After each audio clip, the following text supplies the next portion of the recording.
Welcome to the Deep Dive. You know the deal, you send us what you're wrestling with, and we become your personal research team, pulling out the crucial insights so you can get up to speed fast. Exactly. We kind of act as your shortcut. Think of us as, your shortcut to well-informed, tailored just for you, the learner. You give us the source material, we dig in, extract the core stuff. You get the knowledge without drowning in details. So today, we've got something a bit different, actually. We're diving into a player versus player round simulations. It's from the Tools Titans TCG. We have these excerpts detailing a single round called Steam and Stream. It's a matchup.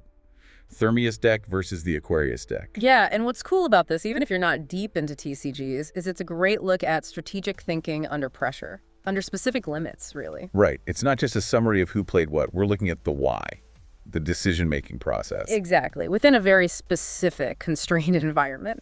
And we know who the players are. We've got Zento at Zentoordstrag on Twitch, a PvP entertainer. He's running the Von Thermius deck. Fire-themed, aggressive usually. Right. And his opponent is Marael at Marael, an esports commentator. She's using the host Aquarius deck. Water-themed, often more control-oriented. So you've got maybe an aggressive player versus a more analytical one. Interesting dynamic. Could be, and the context is key. This round happens under a specific PvP event card. See Weave Convection Shift. Okay, Weave Convection Shift, what does that do? Well, it lays down a really important rule for this round. Zones on the board. They cannot hold more than 2 cards total. That's tools or structures combined. 2 max. 2 cards max per zone. Wow, what happens if you try to play a third? It gets junkyarded, gone, discarded immediately. Plus, there's another bit. At the end of the turn, each player gets to move 1 card to a nearby zone. Okay, hold on. That 2-card limit, that sounds like it completely changes how you'd normally play, right? Like, you can't just stack up power in one spot. Precisely. It completely disrupts typical build-up strategies. You can't just create one super zone. It forces you to spread out. Think of it as instability. You have to be wider, not taller. So it puts pressure on those really aggressive decks that want to pile on effects quickly. Definitely. It forces a tactical shift. You have to think about space constantly. Gotcha. So our mission here for this deep dive is to really break down this single round. Look at Zento's and Marael's key decisions. See how that Weave Convection Shift really impacted their plays and figure out who kind of came out on top in this round, even though one round doesn't decide the whole match in Tools and Titans. Absolutely. It's about those micro decisions, the momentum, the resource game, all within the weird rules of this specific event. All right, let's get into it. Round start. Zento with Thermius. What's he got? Okay, so Zento starts with 2 tools in hand, Burst Catalyst and Smoldering Clamp. On the board, he's got 1 structure, Heat Core Bracework, and it's sitting in Zone 1. Zone 1, the Force Duct. Right. He also has a task card, Flame Gate Mechanism. It's at stage 1 out of 3. And he starts with 2 charge tokens. That's his action currency, basically. 2 charge. Got it. And Marael, Aquarius deck. Marael starts with 1 tool in hand, Flow Splitter. He has 1 structure on the board, Aqueduct Relay, and that's in Zone 2, the Riverlock channel. Zone 2. Her task is Deep Current Mapping, also stage 1 of 3. And she begins with 3 charge tokens, a little bit more than Zento. Okay, so right away, that Weave Convection Shift thing, Zento's already got 1 structure in Zone 1, 2 tools in hand, if he plays a tool there. He's got to be careful. Zone 1 already has the structure. Playing a tool there fills it immediately. A second tool play into Zone 1 would mean discarding it. So that's a big constraint for him, potentially, if his deck wants to go fast in one zone. Exactly. Thermius often does want that. Marael, though, only has 1 card in Zone 2 to start. She has a bit more breathing room initially. Okay, moving on. Forge and draw phases. This is where they get some resources and cards. Zento draws Ember Coil Surge. It's a cast card. Right. Cast cards are usually instant effects. This one mentions Fast Burst and Tool Synergy. Sounds like something Zento would want. Quick impact. Works with his stuff. And Marael draws Stream Pulse Fork, a tool card with a redirect effect. Interesting. Redirect suggests more control, maybe defense. Tools give ongoing or activated abilities usually, so she's maybe setting up to react to Zento. Then the charge phase, like getting mana or energy. Yep. Zento gains 1 charge. That brings him up to 3 total. But Marael gets 2 charge, bringing her up to 5. 5. Why the difference? Her structure, the Aqueduct Relay in Zone 2, has an ability that gives bonus charge. So right away, Marael has a bit more energy to spend this turn. Ah, okay. Resource advantage early on for Marael. So even the draws seem to hint at different styles here. Zento gets this bursty cast card. Marael gets a a reactive tool, and more energy. Exactly. The initial setup and draws are already painting a picture. Potential aggression from Zento versus a more measured, possibly defensive approach from Marael. Makes sense. Next up is the task phase. These are like long-term goals, right? Yeah, you work on them over turns, unlock stuff. Zento progresses his Flame Gate mechanism to stage 2. And what does that get him? It gives him a temporary buff called Spark Ready. Means the next tool he activates gets +1 crafting power. A nice little damage or effect boost. So he'll want to use a tool ability soon to cash that in. Probably, yeah.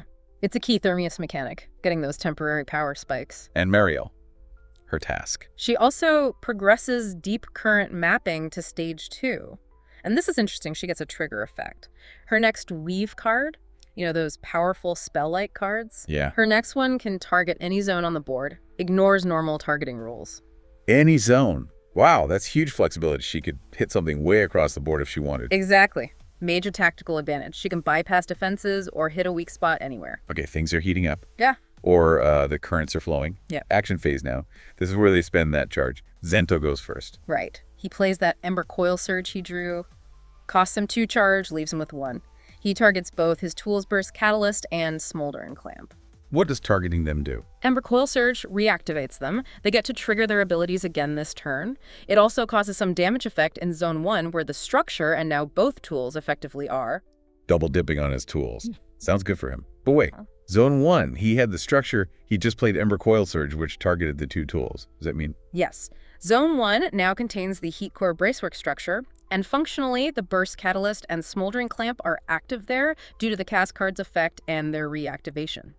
It hits the 2-card limit defined by the Weave Convection shift. Zone 1 is full. Full. Okay. Keep that in mind. What's next for Zento? Well, here's the critical moment.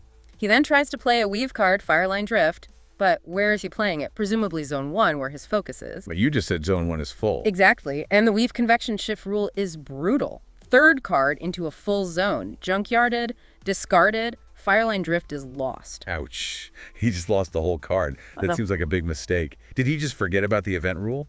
It seems like a miscalculation. Maybe he got caught up in the value of reactivating both tools and overlooked the zone limit consequence.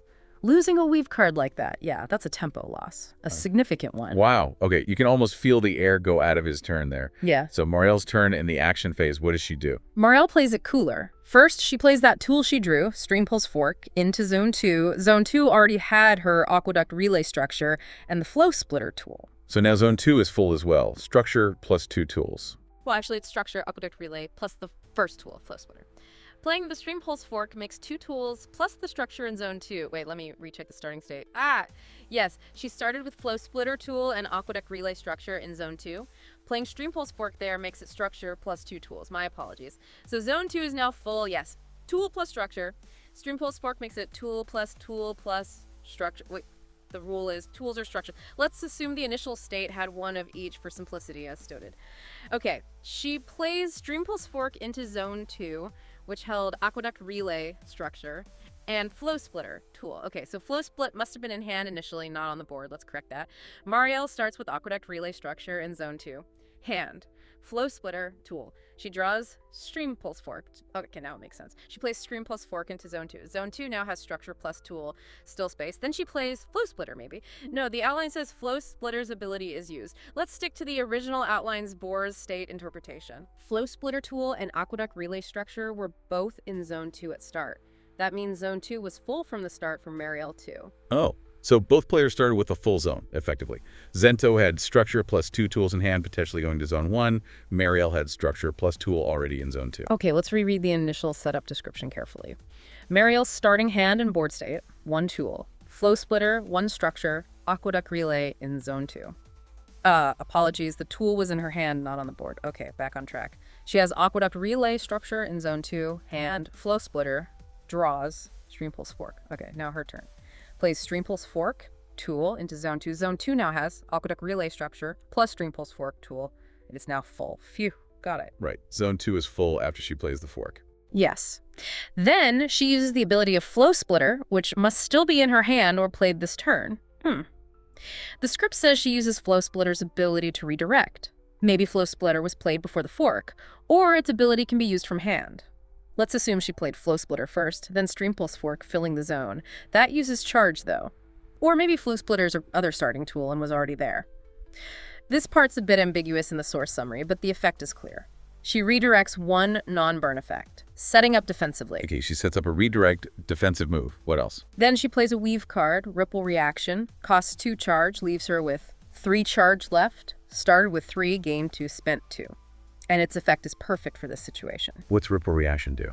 If the zone it targets is full, which Zone 2 now is, it reflects the next card effect targeting that zone back where it came from. Whoa. So she filled her own zone, then played a card that punishes attacking that full zone. That's smart. She's using the event restriction as a shield, kind of. Exactly. It's a really clever tactical play. She's weaponized the zone limit. She anticipates Zento might target her structure or tools in Zone 2 and sets a trap. Brilliant. Okay, so that leads us to the conflict phase, where things hit each other. Right. And Zento's Burst Catalyst, remember, activated back in Zone 1, its effect targets Zone 2, where Marael has her setup. And the trap is sprung. Trap sprung. Zone 2 is full. Ripple Reaction triggers. It reflects 1 damage from Burst Catalyst's effects straight back to Zone 1. Back to Zento's zone. What does it hit? It hits his Smoldering Clamp tool. The clamp is now damaged. Wow. So Zento's attack not only failed to hurt Marael in Zone 2, it actually came back and damaged his own tool. Precisely. A complete reversal. His aggression was turned against him. Man, that's gotta sting.